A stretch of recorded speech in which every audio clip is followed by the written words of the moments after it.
네, 건강보험 심사평가원 채용이 공개되었습니다. 무려 136명을 모집하는 채용인데요. 물론 이제 예년에 비해서는 조금 채용 규모가 줄어든 것 같기는 합니다만 이번 건강보험 심사평가원 채용 상당히 좀 빨리 공개되었는데요. 부랴부랴 자기소개서 작성하실 분들을 위해서 간단하게 자기소개서 작성 가이드 영상 한번 전달해 드리도록 하겠습니다. 경험사항과 자기소개서 문항이 각각 두 문항씩 제공이 되었는데요. 1번 문항입니다. 본인이 속한 조직에서 고객 중심의 사고로 내외부 고객 만족을 실현하였던 경험인데 500자라는 글 안에 고객 중심의 사고로 내부뿐만이 아니라 외부 고객까지 만족시켰던 경험을 작성하셔야 되다 보니까 상당히 작성하셔야 되는 내용이 많습니다. 네, 그래서 이 문항에 적합한 소재를 우선 고민해 보시는 게 좋을 것 같아요. 고객 중심의 사고를 통해서 내부 고객하고 외부 고객을 동시에 만족시켜야 되시기 때문에 고객의 입장에서 생각함으로써 외부 고객의 만족뿐만이 아니라 내부 고객의 업무 편의, 업무 효율성을 가져오셨던 경험이 가장 적합하지 않을까 싶습니다. 그래서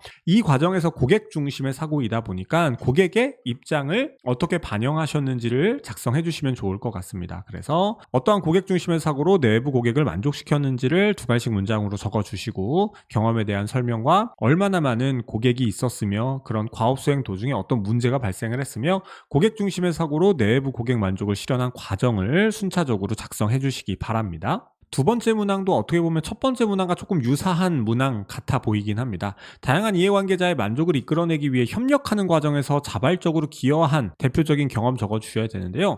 1번 문항하고 유사하다라고 볼 수 있고 실제로 뭐 유사한 플로우로 흘러갈 수도 있는데 이 문항에서 조금 더 강조가 될 수 있는 부분은 일단 협력하는 과정이라는 거. 그러니까 고객의 입장을 고려했다라기보단 협력하는 과정에서 내가 기여한 점을 적어주셔야 하고요. 그 과정에서 이해관계자의 만족까지 이끌어내면 되는데 여기서 이해관계자라고 하는 건 꼭 내외부 고객을 둘 다 만족시킨다라기보다는 내부 고객만 만족시켜도 사실 큰 문제는 없다고 생각을 합니다. 그래서 이해관계자의 만족을 이끌어내기 위해서 어떤 협력을 하셨고 그 과정에서 본인이 어떠한 자발적인 기여를 하셨는지 관련 소재 한번 고민해 보신 다음에 작성해 주시면 좋을 것 같습니다. 그래서 첫 단락에서 어떠한 자발적인 노력으로 다양한 이해관계자의 만족을 이끌어냈는지, 협업 과정에서 발생한 문제나 비효율, 그리고 얼마나 많은 이해관계자의 이해관계가 걸려 있었으며 이해관계자의 만족을 위해서 자발적으로 어떻게 기여하셨는지 그 과정과 여러분들의 노력을 중심으로 자기소개서 작성해 주시기 바랍니다. 세 번째 문항 혹은 자기소개서 1번 문항이라고 볼 수가 있는데요. 본인의 편의와 공공의 이익 사이에서 고민했었던 사례 그리고 그 문제 어떻게 해결하셨는지 적어주셔야 되는데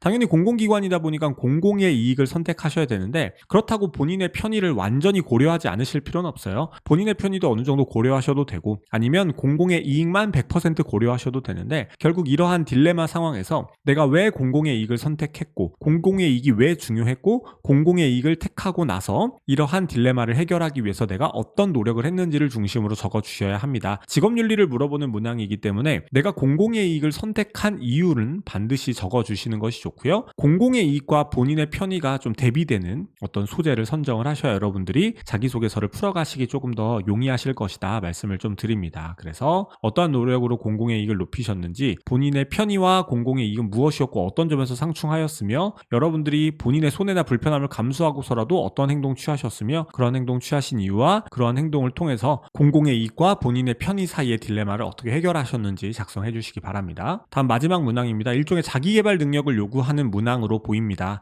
경험하지 않은 새로운 과제나 업무를 맡아서 성공적으로 해결했거나 실패했던 사례인데 결과가 성공인지 실패인지는 중요한 것이 아니라 내가 새로운 과제나 업무를 맡아서 그를 잘 수행하기 위해 노력했었던 그 과정 자체가 상당히 중요한 겁니다. 그러다 보니까 결과는 성공인지 실패인지는 중요하지가 않은 거죠. 그래서 여러분들께서 이 전혀 모르는 새로운 과제나 업무를 맡았을 때 잘 수행하기 위해 어떤 노력을 기울이셨는지를 작성해 주시기 바라고요. 만일 그 결과가 실패라면 실패에만 포커스를 맞추시는 것이 아니라 어떤 이유 때문에 실패했고 실패를 통해 배운 점까지 함께 작성해 주시면 좋을 것 같아요. 그래서 첫 번째 단락에서는 두 가지 문장으로 새로운 과제나 업무를 잘 수행하기 위해 어떤 노력을 하셨는지를 적어 주시기 바라고요. 어떤 새로운 과제나 업무가 주어졌는지 작성해 주신 다음에 두 번째 단락에서 새로운 과제나 업무를 잘 수행하시기 위한 노력 적어 주시고 만일 이제 결과가 실패였다라고 한다면 여러분들께서 생각하신 실패 원인과 해당 경험을 통해 깨달은 점까지 함께 작성을 해주시기 바랍니다. 네, 그래서 건강보험 심사평가원 채용 자소서 가이드 알아보았습니다. 3월 21일 날 마감이 되고요. 또 이제 심사평가원 준비하시는 분들이 함께 준비하시는 국민건강보험공단 채용도 3월 중에 올라오지 않을까라고